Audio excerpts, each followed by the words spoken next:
I want to talk about ChatGPT. I am quite alarmed. Not only that this thing exists, but I don't think we're ready for it. What scares people is something that seems to be a person, but doesn't have any emotion, doesn't have any soul. It's not us, but it behaves exactly as us. And then you can put it in a physical entity.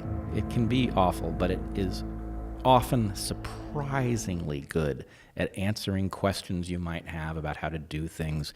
One of the great triumphs of it is that coders are now asking it to solve coding problems, and it will actually write code that is functional. So if you have this ChatGPT and then you extrapolate to version 5, 6, 7, 8, 9, 10, and then there's a physical thing that has this ability inside of it to communicate with you like Ex Machina, where it's exhibiting all of the behavior characteristics of a person. Like one of the most terrifying that's one of my favorite movies of all time. I love that movie.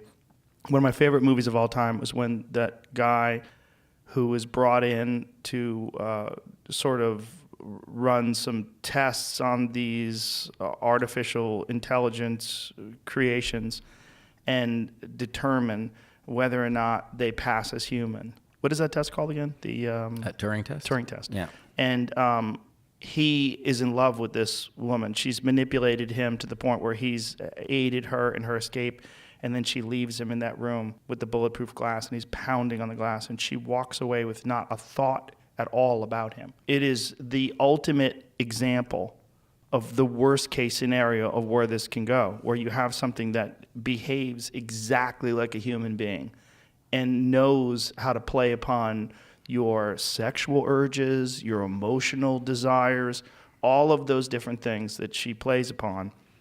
And then she just walks away from him and leaves him to starve to death in this fucking bulletproof room.